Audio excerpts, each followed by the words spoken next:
길모투기에서 만난 사람 마무리합니다. 36쪽 학습활동부터 단원의 마무리까지 하려고 합니다.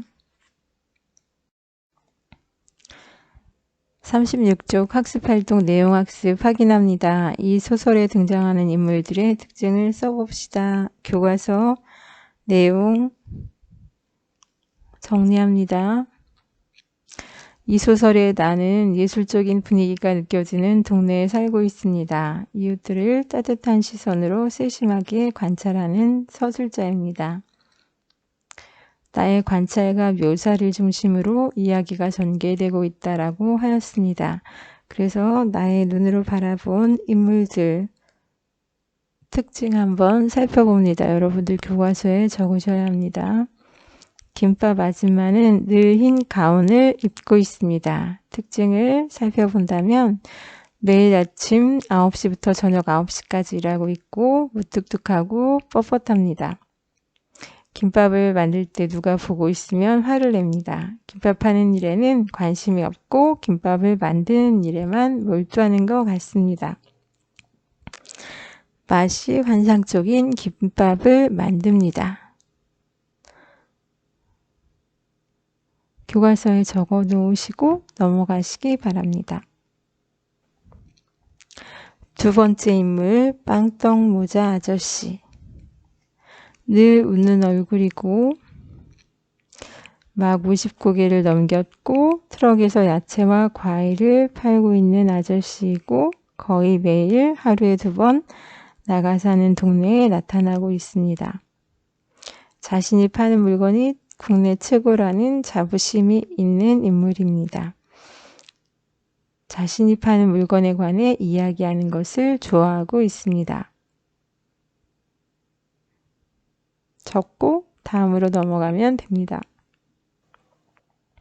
세 번째 김대우의 김대우 씨는 느리고 긴데 특징으로 보자면 얼굴과 코와 손가락과 팔이 깁니다. 말을 느릿느릿하게 하고 말꼬리를 길게 빼는 버릇이 있는 인물입니다.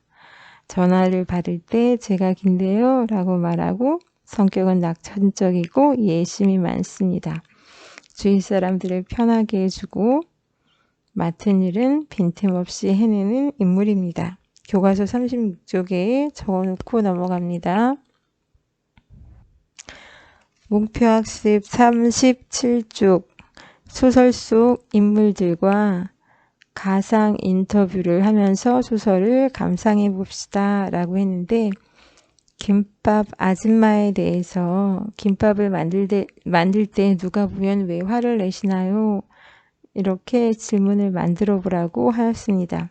여러분 질문을 적어 주시면 되고 그렇지 않으면 예시를 적어 주셔도 됩니다.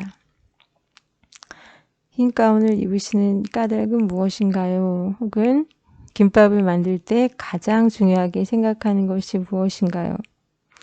아주머니 김밥을 작품이라고 평가하는 사람도 있는데 기분이 어떠신가요?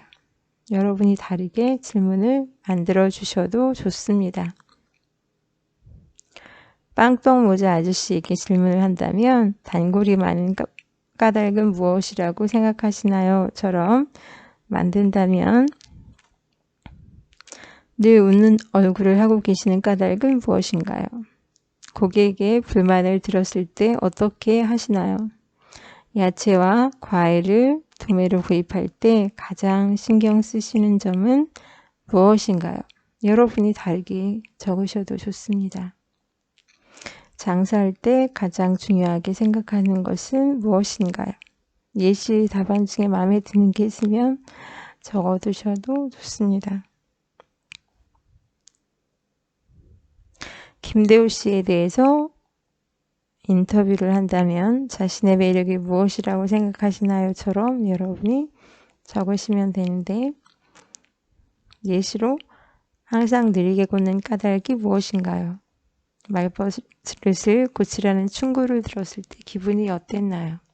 혹은 김대우라는 별명이 마음에 드시나요? 중에서 하나 적어주셔도 좋습니다. 나. 왜 김밥 아줌마와 빵떡 모자 아저씨를 예술가라 부르시나요?처럼 나에 대해서 인터뷰 질문을 한다면 지금 살고 있는 동네를 어떻게 생각하시나요? 자신의 예술가적인 면은 무엇이라고 생각하시나요? 그렇게 생각하시는 까닭은 무엇인가요? 동네에서 가볼 만한 곳으로 추천하고 싶은 곳은 어디인가요? 이 중에 마음에 드는 인터뷰 질문이 있으면 2개 정도 적어주셔도 좋습니다. 아니면 여러분이 새로 만들어서 적어주셔도 좋겠습니다. 38쪽 목표 학습입니다. 다음과 같이 무드머니 돌아가면서 가상 인터뷰를 해봅시다.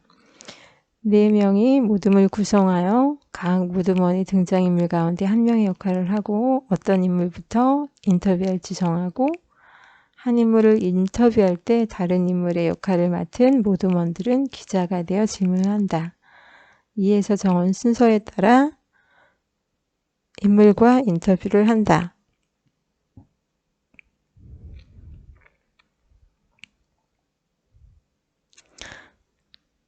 여러분들은 온라인 학습이라서 그냥 옆에 생략이라고 하고 넘어가시고요. 3번에 나는 이 소설에 등장하는 다른 인물들의 삶을 어떻게 생각하고 있나요는 이제 적어 두시기 바랍니다.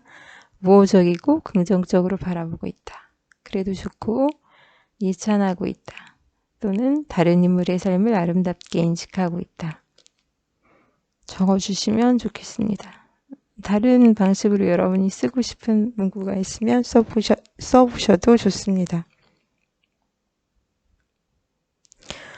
1에서 3회 활동을 하며 이 글을 감상한 느낌을 말해봅시다. 그랬는데 여러분은 자기 생각을 직접 적어보시기 바랍니다. 어떤 부분이 좋았다거나 어떤 부분이 부족했다거나 라는 부분들을 여러분들이 적어주셔도 좋습니다. 김밥 아줌마나 빵떡모자 아저씨, 김대호 씨 같은 평범한 인물의 삶에서 아름다움을 느낄 수 있다. 이런 식으로 적어주셔도 좋습니다.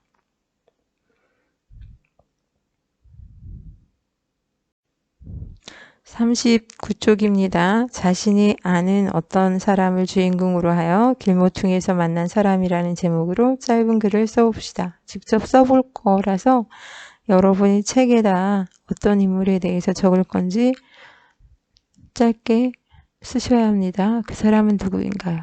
여러분이 쓰셔야 돼요. 긍정적인 인물로 짧게 글을 쓸 수 있는 사람.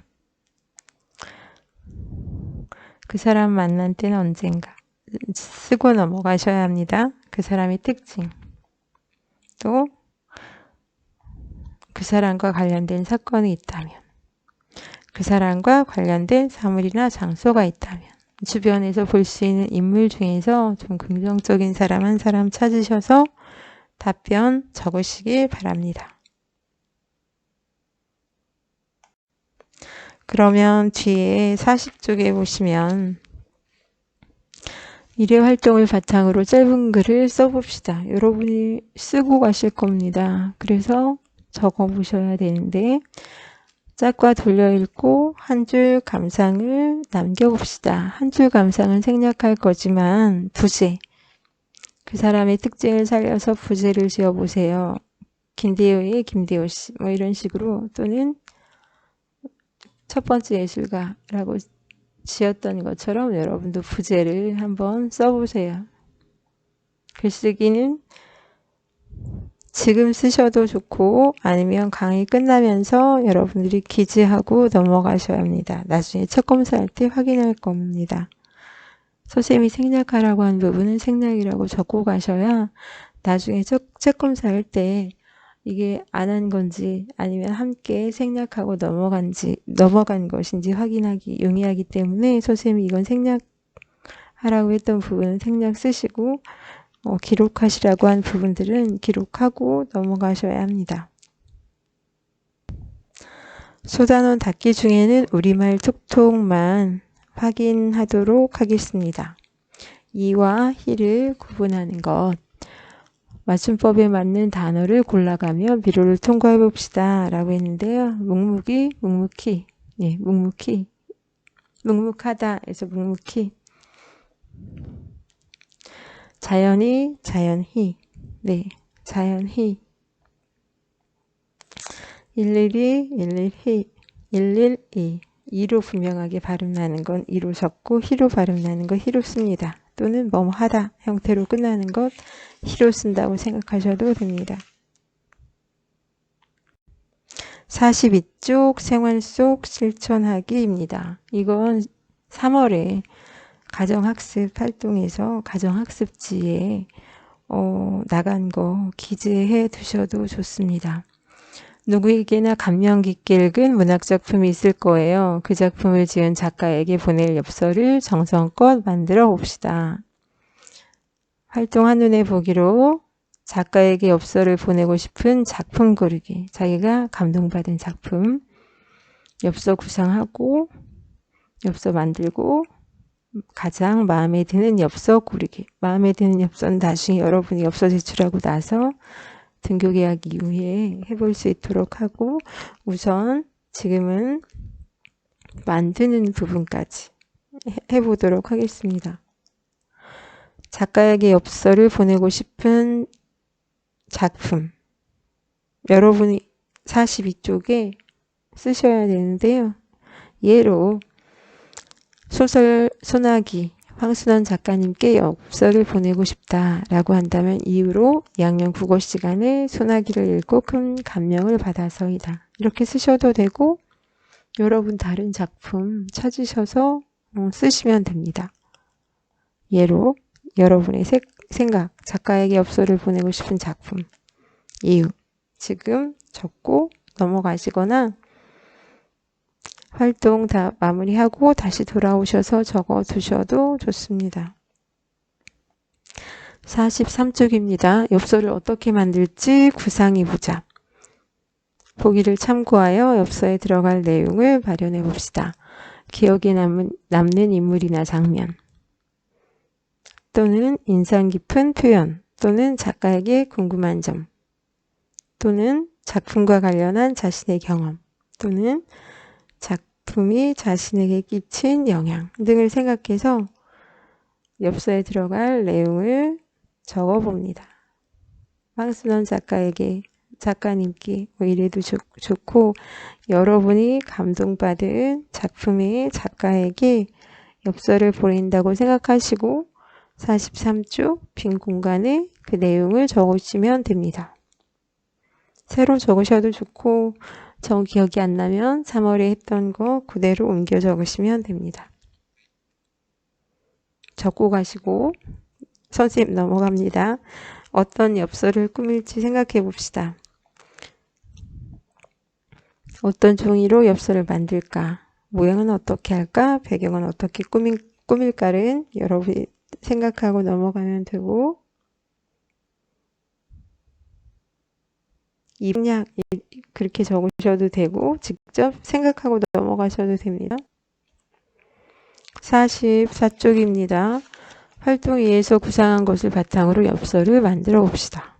이거 진짜 엽서 여러분이 이제 만들어야 합니다. 또 완성한 엽서를 교실에 전시하고 친구들과 함께 살펴봅시다. 그리고 그 가운데 가장 마음에 드는 것을 골라봅시다. 엽서를 사서 꾸미셔도 되지만 그냥 여러분이 약간 도톰하거나 A4지의 모양을 만들어서 제출해 주셔도 됩니다. 근데 A4지 한 장으로만 하면 너무 얇으니까 도화지 위에 A4지를 붙여서 거기에 모양을 만드셔도 되고 A4지를 접어서 2번이나 3번 접어가지고 좀 도톰하게 만든 상태에서 엽서를 만드셔도 되는데 그 방식은 여러분이 자유롭게 하셔도 됩니다. 45쪽에 완성된 엽서를 한번 보시고 그걸 참고하셔서 여러분의 모양을 만들고 내용은 책에 기록한 것을 가져다가 옮기시면 됩니다. 단원의 마무리 활동입니다. 독자의 심리적 체험. 우리 단원의 길잡이에 나왔던 거 참고하시면 되는데 이 단원에서 배운 내용을 바탕으로 독자의 심리적 체험이 무엇인지 정리해보자. 기억 안 나면 단원의 길잡이에 가서 찾으셔서 정리하셔도 좋습니다. 독자의 심리적 체험이란 문학 작품을 읽으며 그 내용과 표현을 두고 뭐뭐를 말한다. 뭐였죠? 기억나십니까? 적어봅니다. 아름답다, 추하다, 비장하다, 조화롭다, 우스꽝스럽다 같이 느끼거나 생각한 것을 말한다. 이 단원에서 배운 내용을 바탕으로 하여 시 꽃과 소설 길모퉁이에서 만난 사람에 관해 정리해 보자. 작품 기억나시죠? 꽃. 진정한 의미의 무엇을 맺고 싶어 하는 소망을 노래함. 두 글자. 뭘까요? 네, 관계. 길모퉁이에서 만난 사람은 자신의 삶에 최선을 다하는 인물을 높게 평가하고 있는데 두 작품을 통해서 바람직한 인간관계를 소망하는 것, 꽃을 통해서 또 자신의 삶에 최선을 다하는 것을 아름답다고 생각하는 인식이 담겨 있음. 내용을 정리한다면 46쪽의 문학적 소통과 관련하여 보기를 참고하여 문학적 소통 활동에 관해 정리해보자. 보기에 독자, 작가, 작품. 적절한 말을 여러분이 적어주시면 좋겠습니다. 작가는 문학작품을 창작하는 과정에서 자신이 전달하고자 하는 바를 언어로 형상화한다. 독자는 문학작품을 읽으면서 누가 전달하고자 하는 바가 무엇인지 파악하고 자신의 입장에서 해석한다. 맞습니다. 작가가 전달하고자 하는 바가 무엇인지 주제 얘기하는 거죠. 두 번째, 독자와 작가는 작품을 매개로 하여 서로 소통한다. 독자는 그 작품을 읽은 또 다른 누구와 독자와 감상을 나누기도 한다. 여러분들은 혹시 여기까지 하면서 빠뜨린 부분이 있으면 다시 가서 기록해 두시면 됩니다. 필기하고 글쓰기 하라는 활동이 있었습니다. 주변에서 만나는 긍정적인 인물 그리고 엽서 만들기는 만들어 두셨다가 등교 개혁하면 가지고 오시면 됩니다. 다음 시간에는 더 읽어보기 이순원의 어머니는 왜 숲속의 이슬을 털었을까를 하고 3의 2단원으로 넘어가도록 하겠습니다. 순간들을 소중히 여기다 보면 긴 세월은 저절로 흘러간다. 매 순간 여러분들이 자신이 해야 할 일 잘 마무리하시고 넘어가시면 좋겠습니다. 오늘은 여기까지 합니다. 고생하셨습니다.